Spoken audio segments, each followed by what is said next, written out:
When it comes to investing, I see people make the same old mistakes time and time again. So in today's video, I thought I would go over the top 5 investing mistakes that I see all too often to help you guys avoid doing the same thing.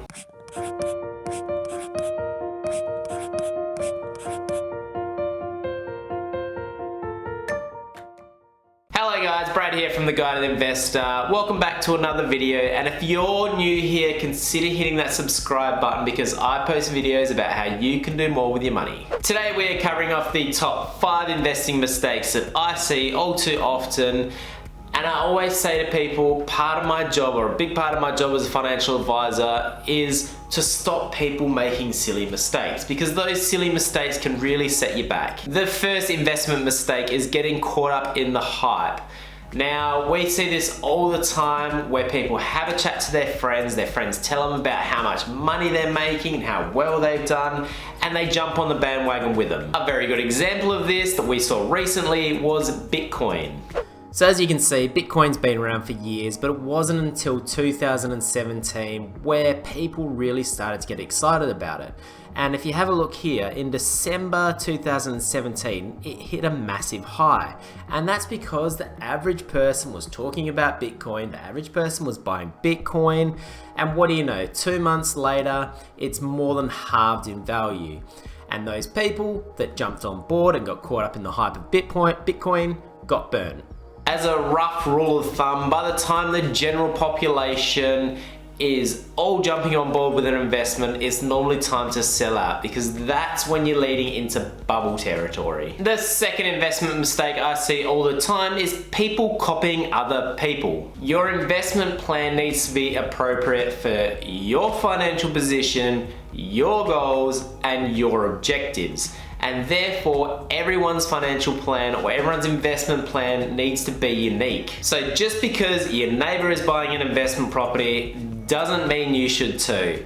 Just because your parents are contributing to super doesn't mean you should too. And just because Bill from the pub down the road is investing in marijuana stocks doesn't mean you should too. Guys, in order to determine what the best investment pathway is for you, you need to take everything into consideration. So you need to look at your cash flow, you need to look at your debts, you need to look at your investment time frame, you need to look at your goals, you need to look at your objectives. It all comes into play when determining where you should put your money. So copying other people is just silly, don't do it. Make your own investment decisions based on your own situation. The third investment mistake I see all too often is people putting all their eggs in one basket. When we come across a good investment idea, we tend to focus on how much money we can make. So we think to ourselves, if we put in $1,000 and we get our 20% return, that's gonna give us 200 bucks.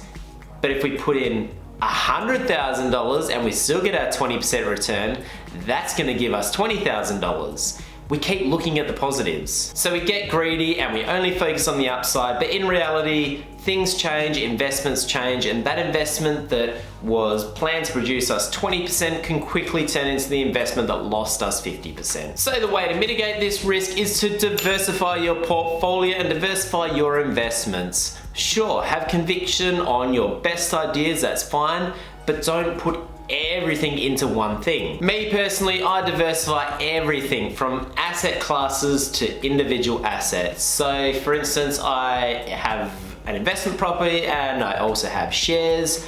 I invest in both. Now there's a lot of people out there that will argue that, you know, they're either all in for investment properties or they're all in for shares.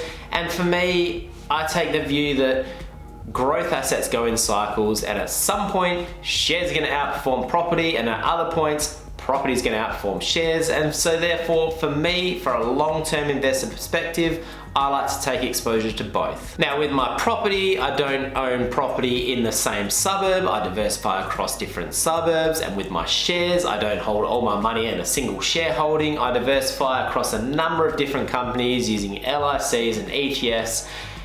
And I also diversify my my share management styles. So guys, make sure you diversify your investments and don't put all your eggs in one basket. The fourth mistake I see all too often is over leveraging. Now, leveraging is when you borrow money to invest, and it's very common when you're investing in property. And I'm not against leveraging to invest, not at all. But there are a lot of people out there that advocate borrowing as much as possible and letting the increase in the asset prices build equity in your portfolio. Now, in theory, that all works great, and when you run the anticipated numbers, everything looks rosy. But as you know, investments are volatile. Property prices drop, share prices drop, and if you have a lot of leverage against those things, then it's going to magnify your losses. So in my opinion, you should look to build equity in every single investment you have, regardless of your age and regardless of your tax position. Now, the way you do that is by paying down the associated loan. As you pay down the loan, regardless of what the asset price does, you're gonna start to build equity in that investment. At the end of the day, the reason why we invest is to build our net asset position. And the reason why we wanna build our net asset position is so we can support ourselves financially by generating passive income. Now, having too much debt against a property or against any investment flies in the face of both of those goals, so just keep your debt levels manageable. The final mistake that I see people make all too often is the expectation that they're gonna get rich overnight. A very wise investor called Paul Samuelson once said that investing is much like watching paint dry or grass grow.